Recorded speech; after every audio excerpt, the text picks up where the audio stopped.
Mexico city থেকে ১৭ mile দক্ষিণে জোকিমিলকো জেলায় রয়েছে ভয়ঙ্কর এক পুতুল দ্বীপ। চারদিক জুড়ে নীল জলরাশির মাঝে সবুজে ঘেরা এই দ্বীপ, ইংরেজিতে একে the island of death dolls বলা হয়।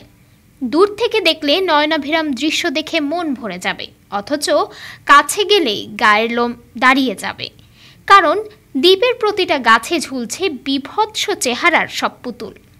টাইমস অফ ইন্ডিয়া এর প্রতিবেদন অনুসারে একটি অল্প বয়সী মেয়ের আত্মা নাকি এই দ্বীপে রয়েছে। মেয়েটিকে জোকিমিলকোর খালের গভীরে লুকানো একটি ছোট দ্বীপে ডুবিয়ে দেওয়া হয়েছিল।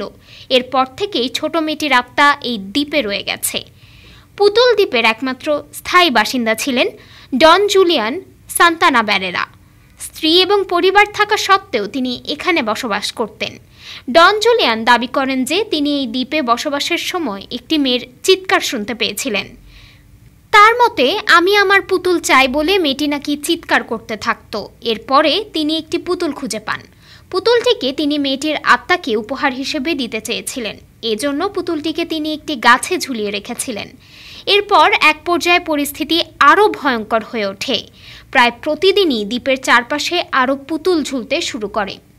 ডন জুলিয়ান এসব পুতুল গাছে ঝুলিয়ে রাখতে শুরু করেছিলেন। তিনি বিশ্বাস করেছিলেন যে এটি নিজেকে অশুভ আত্মা থেকে রক্ষা করবে। তিনি আরও বলেন, বেশিরভাগ পুতুলেরই শরীরের অঙ্গ প্রত্যঙ্গ ছিল না, কোনোটির হাত পা নেই, আবার কিছু কিছু পুতুলের মাথাও নেই। ডন জুলিয়ান পুতুলগুলো পরিষ্কার বা ঠিক করার চেষ্টা করেননি, বরং সেগুলি যেমন আছে তেমনই রেখেছেন। কিন্তু আশ্চর্যের ব্যাপার হলো, সময়ের সাথে সাথে এগুলো পচে যেত। এরপর একটি ভীতিকর পরিবেশ তৈরি করত। ডন জুলিয়ান এই দ্বীপে প্রায় ৫০ বছর বসবাস করেছিলেন। ২০০১ সালে ডন জুলিয়ানের রহস্যজনকভাবে মৃত্যু হয়। এই দ্বীপের পানিতেই তাকে ডুবে থাকতে দেখা গিয়েছিল। মৃত্যুর আগে তিনি সর্বদা বলেছিলেন তিনি ছোট্ট মেয়েটিকে দেখেছেন।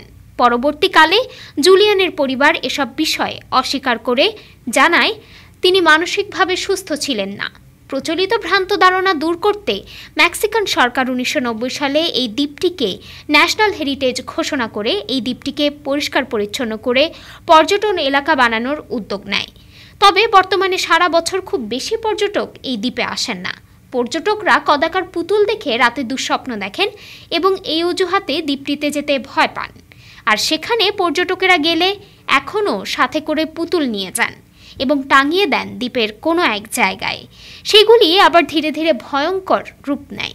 রহস্যময় দ্বীপের ঝুলন্ত পুতুলদের নিয়ে একটি হলিউড ছবিও রয়েছে। দ্বীপে ভৌতিক কোনো ঘটনার কথা অবশ্য জানা যায়নি, তবে দ্বীপে পা রাখা মাত্র যে এক ধরনের নেতিবাচক অনুভূতি হয় তা এক কথায় স্বীকার করে নিয়েছেন পর্যটকরা। ডেস্ক রিপোর্ট, আজ বার্তা।